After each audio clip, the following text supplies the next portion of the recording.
नमस्कार, अड्डा पर आपका स्वागत है। मैं हूं विनोद कुमार शुक्ला।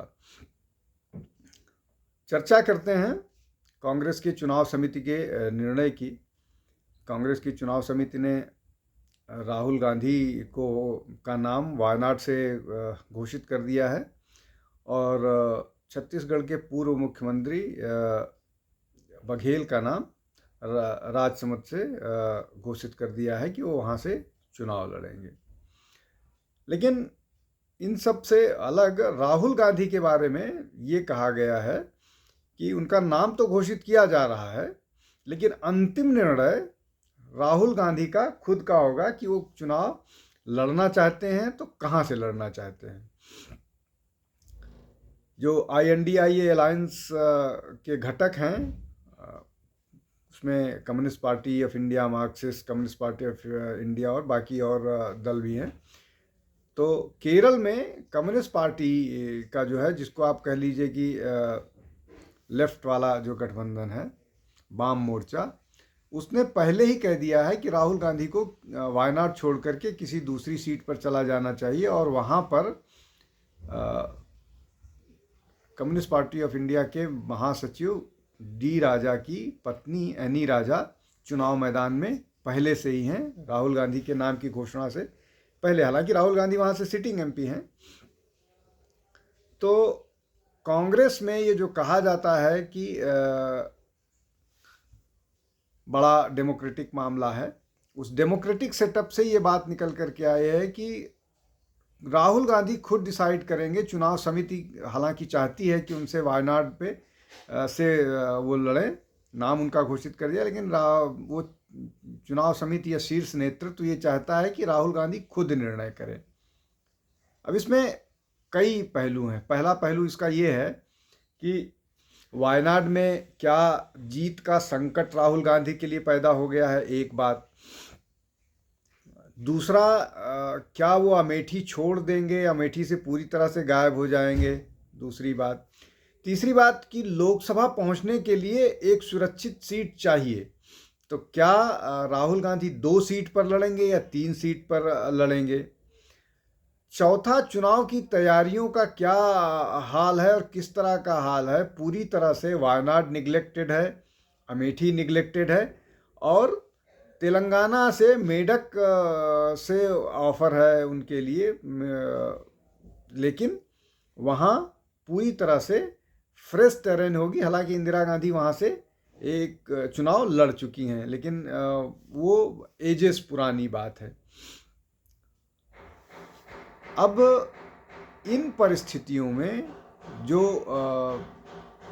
अगले हफ्ते या एक हफ्ते के अंदर चुनाव की घोषणाएं चुनाव की घोषणा हो जाएगी और उसके बाद नॉमिनेशन का डेट आ जाएगा, वापसी का डेट आ जाएगा और चुनाव की डेट, वोटिंग का डेट डिसाइड हो जाएगा। उन परिस्थितियों में अब तक बड़े नेताओं के नाम पर ही सहमति नहीं बनी है, इसलिए कि पहली बैठक में उत्तर प्रदेश की किसी सीट पर फाइनल नहीं हुआ है। जो भी उनको 17 सीटें मिली हैं, उनमें क्या अमेठी और रायबरेली राहुल गांधी और प्रियंका गांधी लड़ेंगी कि नहीं लड़ेंगी।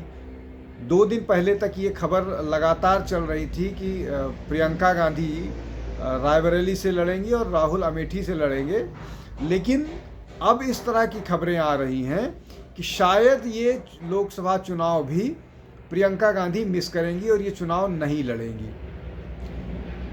मुझे लगता है कि कांग्रेस को दीवार पर लिखी इबारत स्पष्ट पढ़ी जा रही है कि इन चुनाव में उनके लिए संभावनाएं नहीं बची हुई हैं।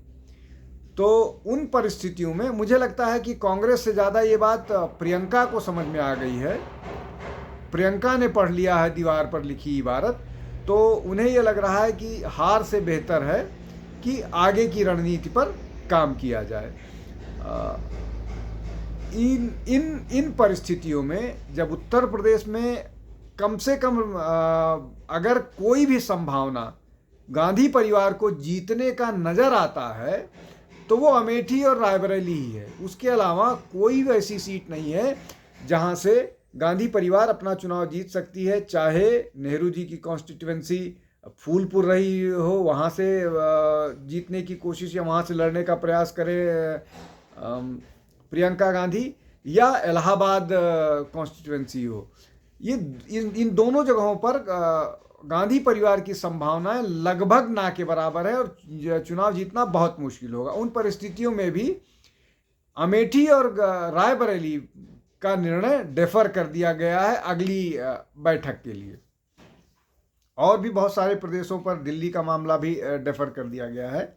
लेकिन जो बात असली है, या जिस बात को चर्चा की जानी चाहिए, कि जब ये निर्णय गांधी परिवार को ही लेना है और विशेष रूप से राहुल गांधी को लेना है कि वो कहाँ से चुनाव लड़ेंगे, तो ये भी लगभग तय होता है कि वही ये डिसाइड करेंगे कि प्रियंका को कौन सी सीट दी जाए। और ये सब लगातार चर्चा हो रही है कि भाई बहन की राइवलरी कांग्रेस में इस हद तक पहुंच गई है कि राहुल गांधी की भारत जोड़ो न्याय यात्रा में जिस तरह की भागीदारी प्रियंका गांधी की होनी चाहिए थी वो नहीं हुई है। और सोनिया गांधी तो अब तक शामिल नहीं हुई हैं, और कहा यह जाता है उनके बारे में तो एक ही जुमला इस्तेमाल हो जाता है कि वो स्वास्थ्य कारणों से नहीं शामिल हो रही हैं, जबकि वो स्वास्थ्य लाभ लेने के लिए जयपुर रहती हैं, जयपुर में स्वास्थ्य लाभ लेती हैं। और विधानसभा के चुनाव के समय भी उन्होंने वहीं डेरा डाल करके रखा हुआ था, चुनाव प्रचार में नहीं जाती थी लेकिन जयपुर रहती थी। तो कांग्रेस के लिए बड़ा मामला कॉम्प्लेक्स होता जा रहा है। एक तो जिस तरह से सीटों का बंटवारा हुआ है, पिछली बार से बहुत कम सीटों पर वो चुनाव लड़ेंगे। तो उत्तर प्रदेश में जैसे उन्होंने या बिहार में या बाकी सब पर उनको इतनी कम सीटें मिली हैं कि वो कहाँ पर स्टैंड करेंगे, चुनाव के बाद परिणामों में कितनी सीट जीत के आएंगे। और ये जो बार बार कहा जा रहा है कि वो अपना मिनिमम जो उनका था उससे भी इस बार कम आएंगे, वैसा ही होता दिख रहा है। और इन सारे स्थितियों के पीछे राहुल गांधी के बहुत सारे निर्णय और कांग्रेस का राहुल गांधी के निर्णयों पर ज़्यादा भरोसा करना ही उनके लिए घातक साबित हो रहा है, ऐसा एक दृष्टिकोण भी है। आज के लिए इतना ही। आप हमारे ओपिनियन अड्डा पर आइए, हमारे वीडियोस को आगे शेयर कीजिए, उसको आगे बढ़ाइए, जिससे हम ज़्यादा से ज़्यादा लोगों तक पहुंच सकें और आपकी बात नए वीडियो, ज़्यादा वीडियो ले करके आ सकें। हमको लाइक कीजिए, सब्सक्राइब कीजिए, हमारे साथ जुड़ते रहिए। बहुत बहुत धन्यवाद। कल फिर किसी विषय के साथ हाजिर होऊंगा। नमस्कार।